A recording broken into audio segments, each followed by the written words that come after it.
Përshëndetje të nderuar zonja dhe zotrim, përshëndetje të dashur miq, ja ku po ritakohemi sërish së bashku me mua Tirona Lili në kanalin Monitor TV, duke sjellur pranë jush lajmet më të fundit, ngjarjet më interesante dhe dinamizëra që në fakt këto ditë kanë pushtuar median ros. Do të ndalojmë tek ajo më e komentuara për memet e saj, për mënyrën se si e fliste gjuhën shqipe, për mënyrën se si domethënë u prit nga shqiptarët Loredana Brati. Loredana Brati, siç duket, i ka mbetur hatri shumë nga komentimi që bën Fatma Haxhialiu dhe Aulona Musta në emisionin e Dalina Buzit. Një komentim që tashmë ka një javë që po merr honën e madhe.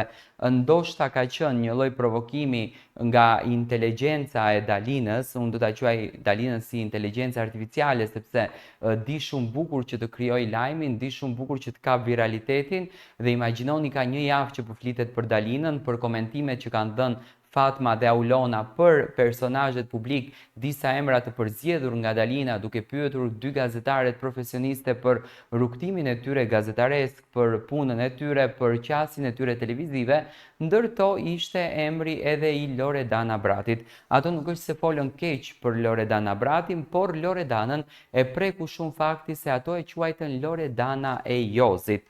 Në rrjetet sociale, tensionet mes figurave publike shpeshherë shpërthejnë përtej emisioneve televizive, duke u bërë pjesë e diskutimeve të nxehta dhe komenteve pafund në TikTok, Instagram e më gjërë. Kësaj herë protagonistja është Loredana Brati, një nga personazhet më të komentuar të edicionit të fundit të Big Brother VIP Albania. Me një mesazh të drejtë për drejtë dhe emocional, ajo ka reaguar publikisht ndaj moderatores dhe producentes së njohur Dalina Buzi, duke shprehur pakënaqësinë për mënyrën se si ajo është përmendur dhe trajtuar në media. Në fakt, ekziston një video ku Loredana ditën e djeshme ka folur për herë të parë në rrjetin e saj social TikTok edhe në rrjetin e saj social Instagram, ku ka shprehur pakënaqësinë, ku ka shprehur mërzitjen, ku ka shprehur atë lëndimin në fakt që ka marrë nga ky komentim. Unë një herë dua të sjell videon tek ju të dëgjojmë se çfarë ka thënë Loredana dhe më pas ta komentojmë videon. Përshëndetje të gjithëve, vetëm dy fjali të fundit për ta mbyllur këtë çështjen që faktikisht personalisht nuk do kisha dashur kurrë që të kishte lindur, por ja që lindi, edhe unë para kësaj nuk dua të hesht. E para, o njerëz, po aq e vështirë e keni një herë në jetë të ngrini duar të thoni gabova, edhe të mbyllet aty çështja, pa vazhduar, pa përmend 2008 e ku di unë, sepse ju them diçka, në qoftë se atë momentin e 2008-s doni ta hidhni ku mendoj unë, ju them diçka, nuk qëndron, nuk funksionon me mua, sepse nuk e kam atë madhështinë e emrit fare, zero, unë akoma sot e kësaj dite si para Big Brotherit edhe gjatë Big Brotherit vazhdojmë atë modestin time, respektin tim ndaj njerëzve, thjeshtësinë time, që është diçka që mua nuk më ai dot njëri, sepse unë kështu jam e ndërtuar. Edhe kështu do vazhdoj të jem. Por ju them këtë, jam e sigurt ajo mënyra që u përdor të ishte drejtuar juve, do kishit parë reagime akoma më të forta. Mundeshit thjesht më përshkruani në mënyrë tjetër, kishte mënyra plot tjera. Por diçka që dua të them është kjo, që mua nuk është se më bret tamam, sepse jam e sigurt kush më njeh për veti të tjera, jo të lidhura me personin në fjalë, me Jozin. Më njohin më shumë për karakteristikat e mia që kanë dalë në pub brenda Big Brotherit. Edhe mendoj se brenda Big Brotherit kam treguar që jam goxha e zonja e vetes time. Duke marrë zgjidhje të guximshme, duke kundërshtuar personin që unë doja dhe para syve të gjithë shqiptarëve, duke mos e mbështetur, kur mendoja që nuk ishte për të mbështetur, e kam marrë pozicionin tim, gjithmonë. Mos ma hidhni poshtë, këtë vetëm do ju kërkoja, edhe fakti që mundoheni të ma hidhni poshtë nuk ju nderon. Tjetra. Okej, do me thënë ju e dëgjua 2 herë videon, ju e shikoni që Loredana është shumë e tensionuar në këtë videon, do me thënë në këtë videon që qarkullon gjërësisht në rrjetet sociale, Loredana duket shumë e tensionuar dhe e zhgënjur nga mënyra se si është adresuar emri i saj, veçanërisht në lidhje me vajzat e rritura jashtë Shqipërisë. Konkretisht në Itali, sipas saj, komentet e Dalinës janë ndjerë si një nënvlerësim i përvojave, rënjeve dhe ndjeshmërisë që ajo dhe shumë të tjera si ajo ruajnë për vendin e tyre dhe të origjinës. Pavarësisht se ku jam, çfarë bëj apo çfarë rrugë zgjedh në jetë, unë nuk kam për ta ndryshuar kur natyrën time, modestia, tha Loredana. Sinqeriteti dhe origjina ime janë thesaret e mi më të shtrenjtë që unë i kam.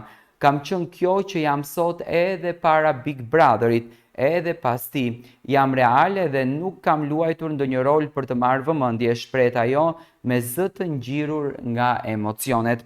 Ajo shton më tej se ndonjëherë është pikërisht mënyra se si emrat përmenden apo përfaqësohen në media që lëndon më shumë se çdo kritikë direkte.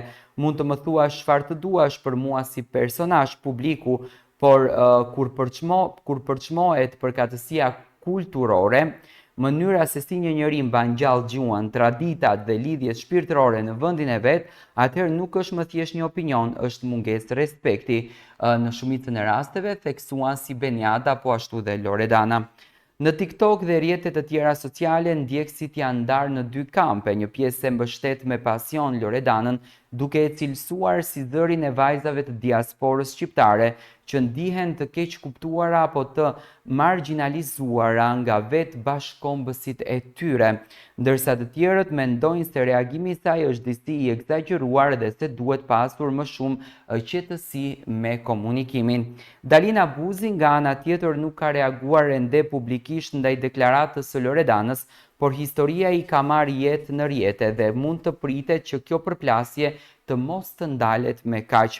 Kjo nuk është hera e parë që Dalina ka ndezur debate në opinionin publik, sidomos kur bëhet fjalë për vlerësimin e vajzave të reja në ekran. Ky debat nxjerr në pa edhe një temë më të gjerë, si trajtohen shqiptarët e diasporës në median shqiptare, a ndihen ata të përfaqësuar me dinjitet apo shpesh bëhen objekt i paragjykimeve. Loredana përmes mesazhit të saj nuk flet vetëm për veten, por edhe për një brez të tërë që është rritur mes dy kulturave, por që kur nuk ka haruar rënjët e tij. Unë se kam mohuar kur Shqipërinë, thot Loredana, madje ndoshta e kam dashur më shumë se shumë të tjerë që janë rritur aty. Më vjen keq që shpesh ne vajzat që kemi jetuar jashtë paragjykohemi si të ftohta apo të largta nga vendi ynë, por nuk është e vërtet, zemra jonë është këtu, përfundon edhe Beniada dhe Loredana deri diku në këtë temë. Tashmë mbetet për t'u parë nëse ky debat do të mbyllet me një sqarim të qetë apo do të thellohet më tej në rrjetet sociale dhe emisionet televizive. Një gjë është e sigurt, Loredana nuk ka ndërmend të heshtë kur ndjen që vlerat dhe dinjiteti i saj janë në rrezik. Ndoshta së shpejti do ta shohim Loredanën në emisionin e Dalinës për të kuptuar edhe qëndrimin fiks të Loredanës pas këtyre deklaratave. Ne do të takohemi sërish së bashku, vazhdojmë të na ndiqni me subscribe në kanalin Monitor TV.